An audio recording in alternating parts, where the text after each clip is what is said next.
उसकी मुस्कान में एक जादू था, जैसे अंधेरों में रोशनी का एक छोटा सा दिया जल गया हो। वो मुस्कान मेरी जिंदगी के हर सुकून की वजह बन गई और उस दिन मुझे समझ आया कि प्यार का एहसास क्या होता है। मित्रों, हर किसी को कभी न कभी प्यार होता ही है। कहते हैं पहला प्यार भुलाए नहीं भूलता कोई। पहला प्यार वो होता है जो सबकी जिंदगी में एक नया एहसास लाता है। पहला प्यार जिंदगी के सबसे खूबसूरत पलों में से एक होता है, लेकिन बहुत कम ही ऐसे किस्मत वाले लोग होते हैं जिनका पहला प्यार ही आखिरी प्यार हो। आज मैं आपको एक ऐसी कहानी सुनाने जा रहा हूं, प्रीति और अमित की। प्रीति और अमित एक ही स्कूल में पढ़ते थे। अमित 7वीं में था और प्रीति 9वीं में। वो दोनों एक दूसरे को पसंद करते थे, लेकिन कभी किसी की हिम्मत नहीं हुई कि एक दूसरे से अपने दिल की बात कह सके। उनकी आंखों में एक दूसरे के लिए प्यार साफ दिखता था। दोनों रोज स्कूल की असेंबली के समय एक दूसरे को देखते और उनकी आंखों में मुस्कान होती। जब गर्मी की छुट्टियां चल रही थीं, अमित को प्रीति की बहुत याद आ रही थी। स्कूल बंद था और वो एक दूसरे को देख भी नहीं पाते थे, ना ही उनका घर कहीं आसपास था। अमित ने बहुत सोचा और एक दिन फेसबुक ढूंढने लगा। शायद उसका अकाउंट हो। स्कूल में उन दोनों ने कभी एक दूसरे से बात नहीं की थी और न ही सोशल मीडिया पर एक दूसरे को फॉलो करते थे, लेकिन अमित खुद को रोक नहीं पाया। उसने फेसबुक पर प्रीति नाम की कई लड़कियों को ढूंढा, लेकिन जिस प्रीति को वह खोज रहा था नहीं मिली। अमित बहुत उदास हो गया। वह बेचैन था, लेकिन कुछ कर नहीं सकता था। उधर प्रीति भी अमित को देखने के लिए स्कूल खुलने का इंतजार कर रही थी। चूंकि वह 9वीं कक्षा में थी, उसके घर वालों ने उसे फोन नहीं दिया था। वह किसी भी सोशल मीडिया पर नहीं थी। स्कूल खुलने के लिए अभी 10 दिन बाकी थे। दोनों एक दूसरे को देखने के लिए बेचैन थे। आखिरकार 5 दिन बाद स्कूल खुल गया। दोनों स्कूल जाने के लिए बहुत उत्सुक थे। अमित स्कूल के समय से 10 मिनट पहले ही स्कूल गेट के बाहर खड़ा हो गया, प्रीति का इंतजार करने के लिए। बच्चे एक एक करके स्कूल आ रहे थे, लेकिन प्रीति उसे नहीं दिखी। गेट पर खड़े चौकीदार ने कहा, अंदर जाओ, अब गेट बंद होने वाला है। आखिर अमित क्या करता? वह अंदर चला गया और अपने क्लास में बैग रखकर प्रार्थना के लिए असेंबली में गया। वह उदास था कि प्रीति क्यों नहीं आई। स्कूल का पहला दिन था, आखिर क्या हुआ होगा उसे। अमित का ध्यान प्रार्थना में बिल्कुल भी नहीं था। प्रार्थना खत्म हुई और सभी बच्चे अपने अपने क्लास में जाने लगे। तभी अमित ने देखा कि प्रीति अपनी क्लास की लाइन में सबसे पीछे खड़ी थी। वह समझ गया कि प्रीति लेट आई होगी। अमित उसे देखकर बहुत खुश हो गया। लंच टाइम में अमित ने तय किया कि वह प्रीति से बात करेगा। इस वजह से उसने अपना टिफिन भी नहीं खाया। वह प्रीति के क्लास के बाहर ही चक्कर लगा रहा था ताकि उसे मौका मिले प्रीति से बात करने का। तभी उसने देखा कि प्रीति अकेली क्लास से बाहर आई। मौका देखते ही अमित ने प्रीति से कहा, स्कूल के बाद थोड़ी देर के लिए स्कूल के बाहर जो बस स्टॉप है वहां रुकना प्लीज। प्रीति ने उसे देखकर कहा, ठीक है, और चली गई। दोनों अपने अपने क्लास में चले गए। अब दोनों स्कूल का समय खत्म होने का बेसब्री से इंतजार कर रहे थे। प्रीति के मन में सवाल चल रहे थे, अमित क्या बोलेगा, मैं उससे क्या बात करूंगी। स्कूल का समय खत्म हुआ। प्रीति और अमित दोनों बस स्टॉप पर पहुंचे। प्रीति जब वहां पहुंची तो अमित पहले से ही वहां खड़ा था। प्रीति उसके पास गई और उसके बगल में खड़ी हो गई। अमित का दिल जोर जोर से धड़कने लगा। थोड़ी देर की चुप्पी के बाद अमित ने पूछा, तुम फेसबुक पर हो?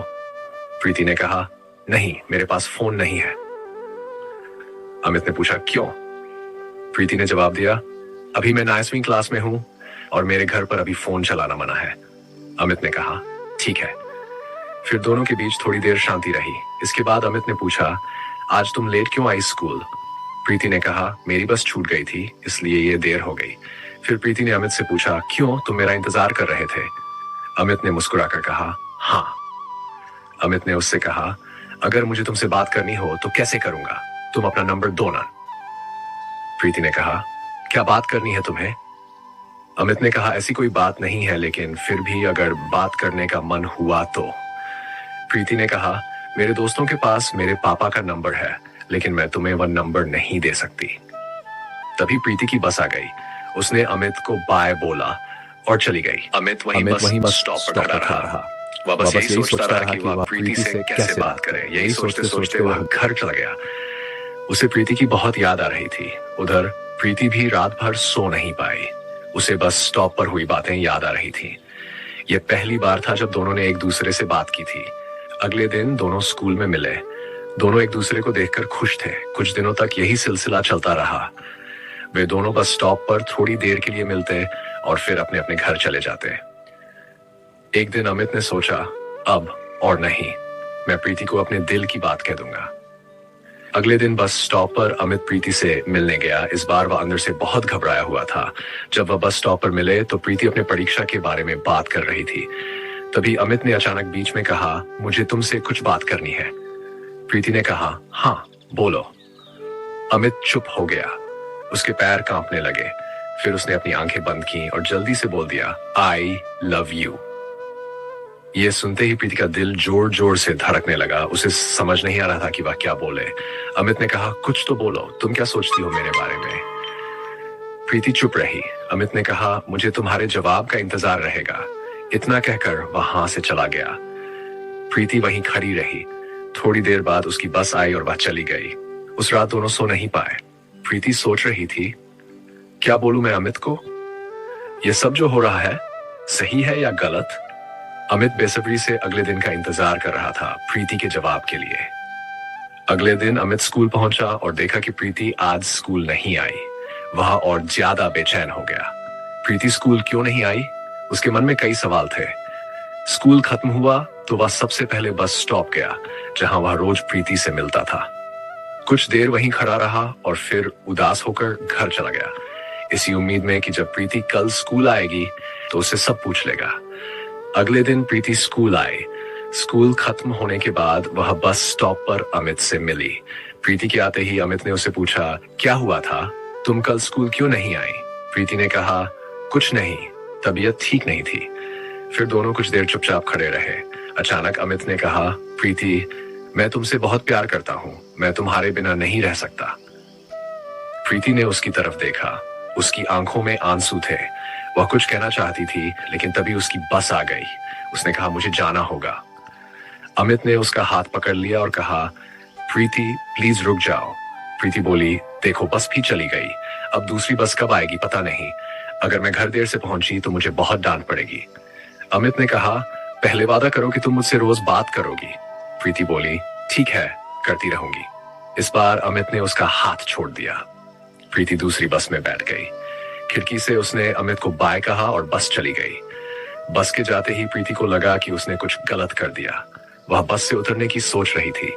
जैसे ही बस रुकी, वह उतरी और सड़क पर दौड़ने लगी ताकि अमित के पास जा सके। लेकिन उसे ध्यान नहीं था कि वह सड़क पर दौड़ रही थी। तभी दूसरी तरफ से एक तेज रफ्तार ट्रक आया और उसने प्रीति को टक्कर मार दी। अमित वहां खड़ा सब देख रहा था। उसे कुछ समझ नहीं आया। वह दौड़कर प्रीति के पास गया, लेकिन वहां खड़े लोगों ने उसे रोक लिया। थोड़ी देर बाद एम्बुलेंस आई और प्रीति को पास के अस्पताल ले जाया गया। अमित भी अस्पताल पहुंचा। वहां उसने देखा कि प्रीति के मम्मी पापा भी आ चुके थे। डॉक्टर ने बाहर आकर कहा, हम आपकी बेटी को नहीं बचा पाए। यह सुनते ही अमित वहां से चला गया। वह टूट चुका था। उसने खुद को इस हादसे का जिम्मेदार ठहराया। अमित उस दिन से बदल गया। वह अपने रिजल्ट और भविष्य से बेपरवाह हो गया।